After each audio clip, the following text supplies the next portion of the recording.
Os descendentes de Benjamim. Olá, espero que você esteja bem. Nós estamos aqui mais uma vez para darmos continuidade ao estudo do livro de Crônicas, 1 Crônicas, capítulo 8. Mas antes, é necessário que eu faça alguns pedidos, e o primeiro pedido é para que você não apenas curta, mas compartilhe esse estudo com outras pessoas, para que outras pessoas venham ser abençoadas. Outro pedido é para que você venha participar dos diversos estudos que nós disponibilizamos ali na igreja. Portanto, venha participar, porque certamente você vai adquirir mais conhecimento da palavra do Senhor. E outro pedido é para que você leia todo o capítulo, no caso, hoje, o capítulo 8. E depois desses pedidos, vamos ler apenas um versículo, que é o versículo 28 aqui de 1 Crônicas, capítulo 8, que diz: todos esses foram chefes de famílias, líderes conforme alistados em suas genealogias e moravam em Jerusalém. Portanto, a proposta desse estudo, como nós falamos, é exatamente essa: falar a respeito da descendência de Benjamim. Então, lá no versículo 1, vai começar dispondo a respeito de Benjamim e quem ele gerou. Portanto, vai fazer uma longa lista aí de seus descendentes. Depois, vai dar sequência aí, né, a partir do versículo 8, ainda continuação dessa descendência, mas a partir de uma outra linhagem. E a intenção aqui, então, é de dispor, como nós falamos aí, da descendência de Benjamim. Portanto, todo o capítulo 8 vai se propor a falar a respeito, portanto, dessa descendência de Benjamim.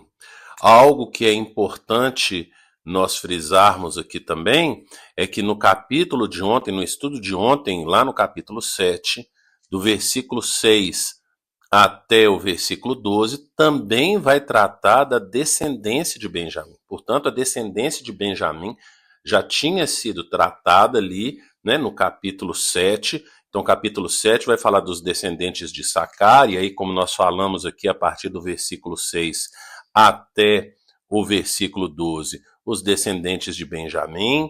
Depois, no versículo 13, vai falar dos descendentes de Naphtali. Depois vai tratar também dos descendentes de Manassés, os descendentes de Efraim, os descendentes de Ásia. E aí, depois, o capítulo 8 começa novamente com os descendentes de Benjamim.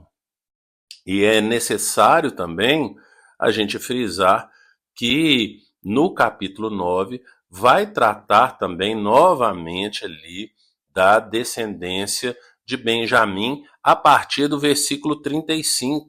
Então, vem novamente ali tratando da descendência de Benjamim, porque no capítulo 10 vai começar então a história, na verdade, agora começa a história do cronista, capítulo 10, quando nós estivermos estudando lá no capítulo 10, vai tratar então a respeito, a história começa com o fim de Saul. E aí vai dar sequência, portanto, no capítulo 11, a partir aí da linhagem de Davi, e aí todo 1 Crônicas e 2 Crônicas vai tratar aí, portanto, dos descendentes de Davi até chegar no exílio babilônico. Algo que é necessário a gente falar aqui, abordar aqui, é que o cronista, muito provavelmente, é o mesmo autor de Esdras e Neemias. E Esdras e Neemias vão viver ali, então, portanto, no século, meados do século 5 a.C., ou seja, aí por volta aí de 450, 440 é o período ali, então, de quando a história que está sendo relatada em Esdras e Neemias acontece, e, portanto, o autor de Crônicas é o mesmo autor de Esdras e Neemias e vai compor, portanto, essa história depois do ano 440 antes de Cristo. Então pode ter sido em 430, pode ter sido em 420 antes de Cristo, pode ter sido em 400 antes de Cristo.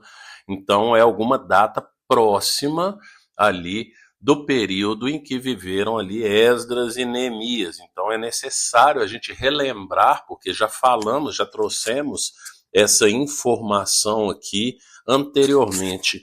E, portanto, o que nós queremos trazer a partir dessa linhagem de Benjamim? Se a história toda vai se fazer, vai se discorrer aí em crônicas, na verdade, a partir aí do capítulo 11 até o final de 2 Crônicas, vai ter a ver apenas com a linhagem de Davi.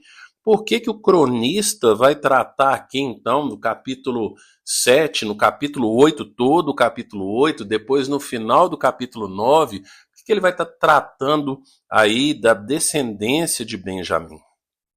E é importante a gente, então, salientar aqui que quando a gente vai para Esdras, capítulo 1, lá no versículo 5, vai dizer assim, e lembrando então que é bem provável, muito provável, que o autor de Crônicas também é o autor de Esdras. Ele vai falar lá em Esdras, capítulo 1, versículo 5, ele vai falar que então os líderes das famílias de Judá e de Benjamim, como também os sacerdotes e os levitas, todos aqueles cujo coração Deus despertou, dispuseram-se a ir para Jerusalém e a construir o templo do Senhor. Portanto, o que nós percebemos aqui, que a possibilidade, uma possibilidade do cronista se preocupar tanto com a descendência de Benjamim, é que a descendência de Benjamim tinha um lugar separado para eles ali em Jerusalém, e eles tinham um compromisso. Eu preciso ressaltar também que quando você vai lá em 1 Samuel, capítulo 9, versículo 1, e também ali em 1 Samuel ainda, capítulo 14, versículo 49, você vai ver então a descendência. Em 1 Samuel 9:1 você vai ver a respeito então da ascendência de Saul, falando a respeito do pai dele, que era um homem muito rico, e depois lá no capítulo 14, versículo 49, da descendência de Saul. Portanto, a gente percebe que lá então no livro de 1 Samuel, e como já falamos aqui também em estudos passados, é provável e é muito provável que também o autor de 1 Samuel, 2 Samuel, 1 Reis e 2 Reis era o mesmo autor. E o que difere esses dois relatos é que Samuel e Reis foi escrito no início ali do exílio babilônico, e Crônicas, Esdras e Neemias cerca de 100 anos depois do retorno desse povo para Jerusalém. Então aqui, como nós lemos aqui em Esdras, está falando que os descendentes, as famílias, os líderes das famílias, né, de Judá, de Benjamim, assim como também os sacerdotes e os levitas, eles se dispuseram a voltar para Jerusalém para fazer a reconstrução do templo do Senhor. E quando nós vamos para Neemias, capítulo 11, eu quero ler a partir do versículo 3, diz assim o texto bíblico: alguns israelitas, sacerdotes, levitas, servos do templo e descendentes dos servos de Salomão viviam nas cidades de Judá, cada um em sua propriedade. Esses são os líderes da província que passaram a morar em Jerusalém. Além deles, veio também tanto de Judá quanto de Benjamim viver em Jerusalém.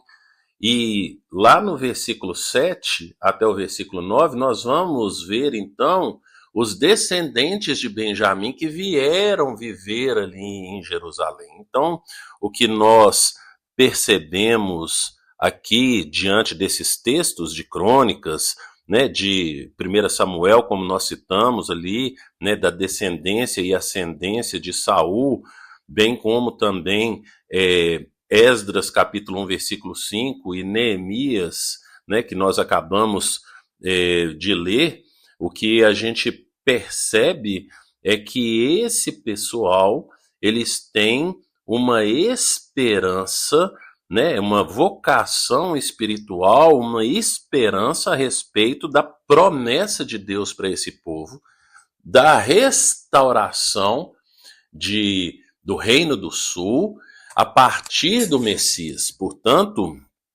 o que nós percebemos aqui é que a genealogia de Benjamim ela é importante porque aqui marcam aqueles então que têm essa esperança no descendente de Davi, que é da tribo de Judá, mas que vai restaurar Israel. Então, nós percebemos pessoas comprometidas, e perceba que Benjamim é um filho de Jacó, que depois teve um nome mudado para Israel, mas que a promessa não é para a tribo de Benjamim, mas para a tribo de Judá. Mas eles entendem que é necessário a reconstrução do relacionamento deles com Deus para que o Senhor possa restaurar essa terra a partir do Messias. E nós percebemos, por exemplo, Paulo, e quando você lê ali Filipenses capítulo 3, a partir do versículo 4, Paulo vai vai passar a ficha dele, vai apresentar o currículo dele, e algo que ele tem orgulho de falar é que ele é da tribo de Benjamim, lembrando que Paulo era o nome grego, mas o nome hebreu dele era Saulo, que é uma extensão do nome Saul, né? Então Saulo é Saul. E aí, então, essa fidelidade com relação a Deus. Então, quando Paulo menciona que ele é da tribo de Benjamim, ele está apontando a respeito da fidelidade daquele povo que se sente, então, aí, responsável aí pela restauração do Senhor, sendo um povo, então, uma tribo fiel ao Senhor, porque foi fiel à família de Davi, foi fiel à tribo de Judá para a reconstrução, restauração do relacionamento com Deus. Então, a mensagem que nós podemos trazer para esse capítulo 8, que vai falar a respeito da genealogia de Benjamim, a mensagem que essa genealogia traz para a gente é uma mensagem de fidelidade. Quanto nós temos sido fiéis ao Senhor, fiéis na nossa forma de viver, fiéis na forma como nós nos relacionamos com as pessoas, quer sejam essas pessoas as da nossa própria casa, ou a da nossa vizinhança, ou ao do nosso local de trabalho, somos realmente fiéis a Deus a ponto das pessoas verem Cristo através das nossas vidas? Lembre-se que o Senhor nos chamou para praticarmos as boas obras, para que as pessoas possam ver as obras que a gente faz e dar glória a Deus. Quanto temos sido fiéis ao Senhor? Pense nisso e que o Senhor te abençoe.